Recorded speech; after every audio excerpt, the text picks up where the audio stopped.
ہم انہیں as a guest اپنے پاس انوائٹ کرتے ہیں اور یہ کہتے ہیں کہ جو آپ نے چائے پینی ہے وہ آئیں پریس روم میں، ہم آپ کو وہ چائے پلاتے ہیں، ہمارے مہمان بنیں،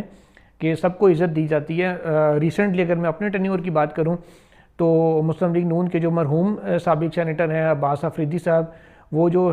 ٹرکوں کا انہوں نے کیا تو وہ لوڈ ٹرکس کے خلاف جو ان کا کیس تھا اس میں وہ جب بھی آتے تھے تو صبح کی چائے جو ہے وہ سپریم کورٹ میں آ کے ہمارے پاس پریس روم میں پیتے تھے۔ ایک دفعہ عالیہ حمزہ صاحبہ آئی تھیں جب ان کی بیل کا کیس تھا سپریم کورٹ میں، ان کی بیل کینسلیشن لگی ہوئی تھی، تو وہ جو ایک دو مرتبہ آئی ہیں تو وہ بھی ہمارے ساتھ پریس روم میں انہوں نے چائے یا کافی وغیرہ پی۔ اور جو بھی اس طرح سے پولیٹیشین آتا ہے ہم سب کو انوائٹ کرتے ہیں۔ کوئی ملک ریاض صاحب بھی ایک دفعہ آئے تھے ثاقب نثار صاحب کے دور میں، ان کو بھی ہم نے کہا تھا کہ آپ پریس روم میں آئیں، اور اس گارنٹی کے ساتھ انہیں کہا تھا جناب کہ ہم آپ سے مانگیں گے کچھ نہیں، نہ آپ نے ہمیں دینا ہے نہ ہم نے آپ سے لینا ہے، صرف آپ آئیں، سپریم کورٹ آئیں گے تو ہمارے مہمان بنے، ہمارے کمرے میں آئیں، جو چائے ہم آپ کو پلاتے ہیں۔ خیر وہ آئے نہیں تھے، انہوں نے کہا جی میں نے گھر جانا ہے ذرا، تو وہ گھر جا کے وہ بریک میں واپس آئے تھے۔ خیر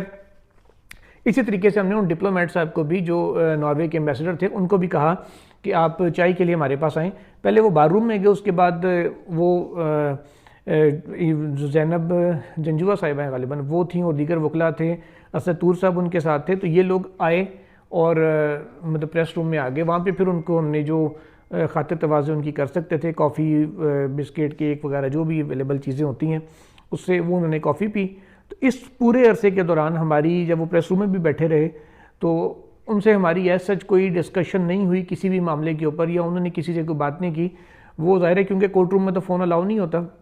باہر نکل کے اپنا موبائل چیک کرتے رہے، جو کوئی میسیجز وغیرہ تھے، کوئی کالز یا جو بھی ان کا کام تھا وہ کیا انہوں نے۔ اس کے بعد پھر واپس 11:30 بجے، تو تب تک وہ اپنی کافی پی چکے تھے۔ پھر ہم ان کو لے کے گئے واپس کورٹ روم میں، وہاں ایز اٹ از جا کے پھر وہ جو 3rd یا 4th رو میں کارنر کے اوپر وہ جا کے بیٹھ گئے، ان کے ساتھ عام کوئی لوگ آئے ہوئے تھے، وہ بیٹھے ہوئے تھے، وہ بھی اپنے کسی کیس کے سلسلے میں آئے ہوئے تھے۔ تو وہ اتنے کیونکہ جب ایمان مزاری کا کیس کال ہوا تو فیصل صدیقی صاحب روسٹرم پہ آئے، ایڈیشنل اٹارنی جنرل تھے غالباً وہ بھی آئے، ایڈیشنل تھے، ایڈیشنل اٹارنی جنرل صاحب بھی آئے، اور 3-4 وکلاء، ہادی چٹھا صاحب، ایمان مزاری صاحب، یہ لوگ بھی پیچھے روسٹرم کے پیچھے کھڑے ہو گئے۔ تو اتنا وہاں پہ لوگ آگے 5-6 لوگ کھڑے ہو گئے تھے، اور اس سارے عرصے کے دوران جب تک کیس کال ہوا اور کیس کی ہیئرنگ سٹارٹ ہوئی ہے، اس سارے عرصے میں کیونکہ جتنا وہاں پہ رش تھا کورٹ روم فل ہوا تھا، ججز کو تو سرے سے پتہ ہی نہیں تھا کہ کورٹ میں کوئی ڈپلومیٹ بھی آیا ہوا یا ناروے کے ایمبیسڈر آئے ہوئے ہیں، کیونکہ کوئی ساتھ پروٹوکول نہیں تھا، کوئی ساتھ پولیس نہیں تھی۔ عموماً ایسے لوگوں کے ساتھ کوئی ایک آدھ سیکیورٹی کا بندہ، ان کا اپنا ایمبیسی کا سٹاف کا بندہ ساتھ ہوتا ہے، لیکن ان کے ساتھ سرے سے کوئی بھی سپریم کورٹ جیسے میں نے بتایا کہ کوئی بھی نہیں آیا تھا۔ وہ وہاں پہ سائڈ پہ بیٹھے رہے اور کیس کال ہوا، کیس کی پوری ہیئرنگ ہوئی۔ ہیئرنگ کے بعد ہیئرنگ ختم ہوئی تو سب لوگ باہر نکلے، ہم لوگوں نے ظاہر آ کے اب خبر دینی ہوتی ہے، ہم تو اپنے ٹکٹس بنا کے اپنے آفیسز میں دینے لگ گئے، کوئی کسی نے ٹویٹ کر دیا۔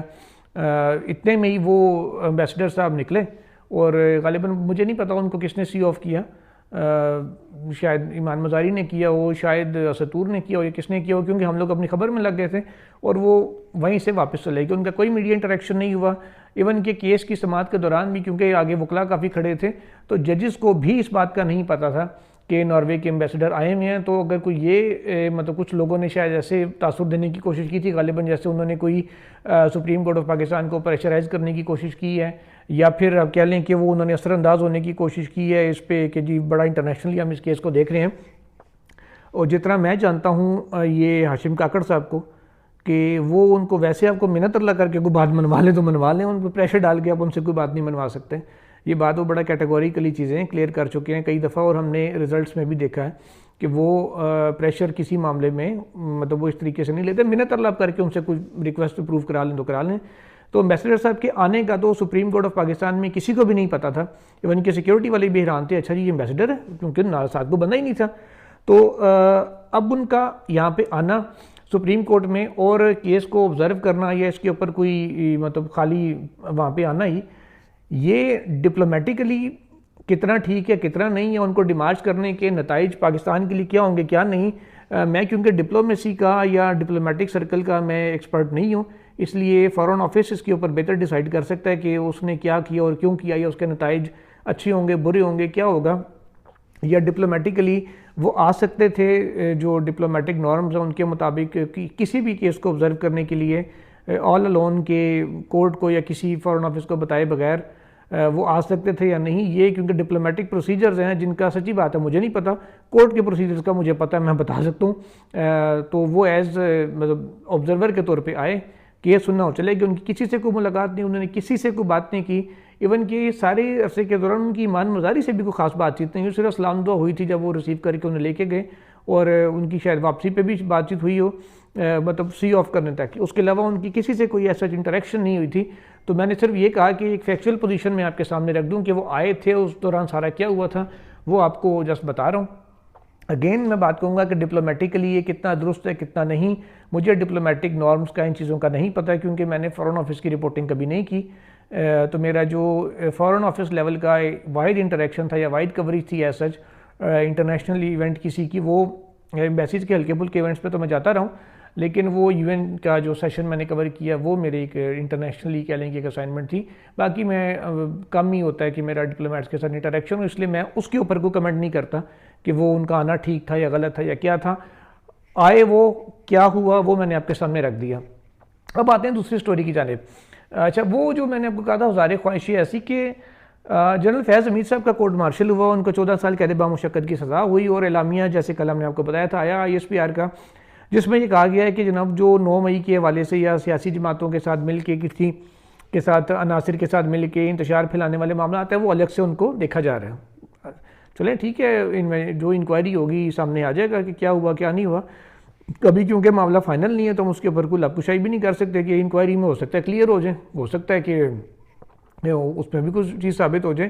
ایک چیز بڑی کیٹاگوریکل ہے کہ یہ جو کارروائی ہوئی ہے یہ ان کی پوسٹ ریٹائرمنٹ ایکٹیویٹی کے اوپر ہوئی ہے،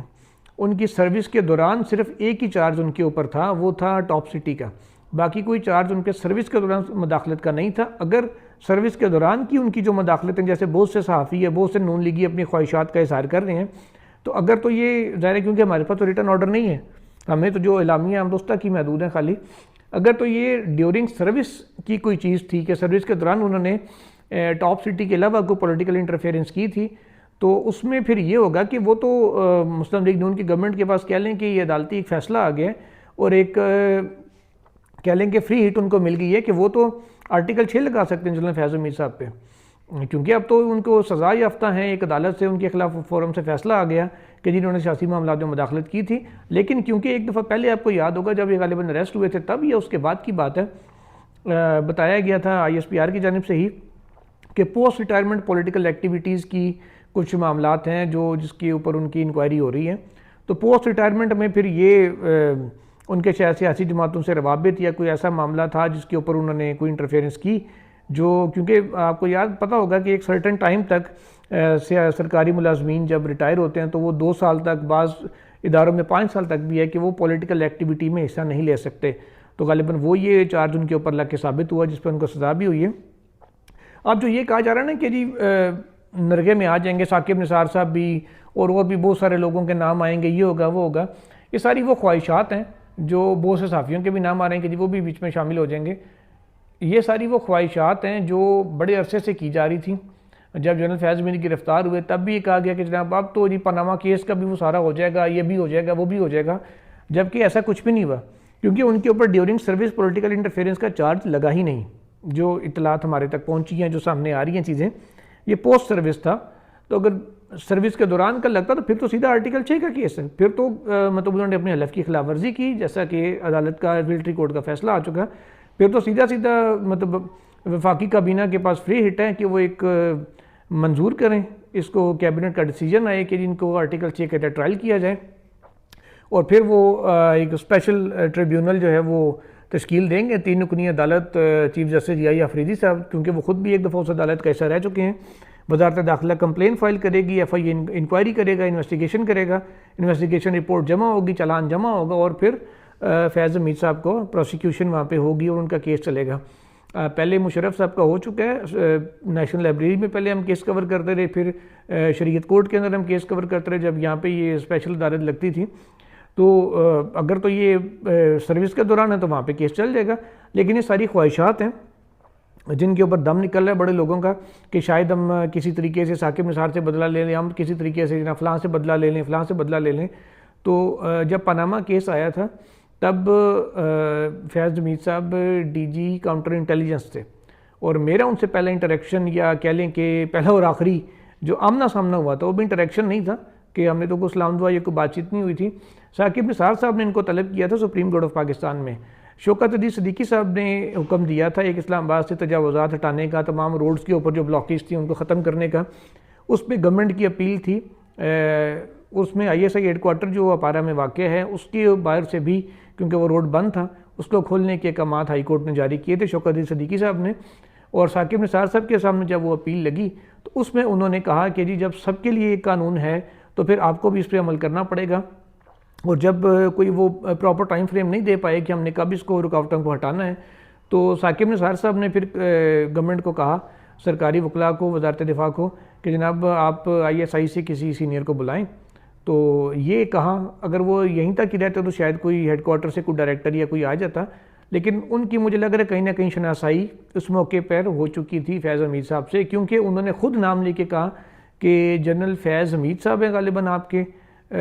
وہ کیا ہیں ڈی جی سی ہیں، تو ان کو بتایا کہ ہاں جی وہ ڈی جی سی ہیں، تو کہا جی ان کو بلا لیں 1 گھنٹے میں آ جائیں وہ۔ اس کے بعد جنرل فیض حمید سپریم کورٹ آئے تھے، اور کیسے آئے تھے وہ ججز بلاک والی سائڈ سے ہو کے انٹر ہوئے تھے، باقی ان کے ساتھ جو سٹاف تھا وہ روٹین کے راستے سے ہی بینچ 1 میں آیا تھا۔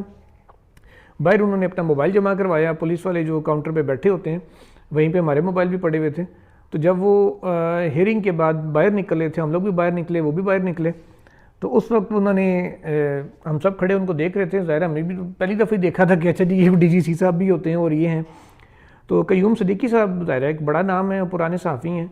وہ بھی وہاں کھڑے ہوئے تھے اپنا موبائل لے رہے تھے، تو فیض حمید صاحب نے ان کا نام لے کے کہا قیوم صدیقی صاحب آپ کیسے ہیں؟ صدیقی صاحب نے کہا جی میں بالکل ٹھیک ہوں۔ ان کی وہاں انٹریکشن نہیں، ہم نے تو خالی ان کو دیکھا، فرسٹ ٹائم تھا، اور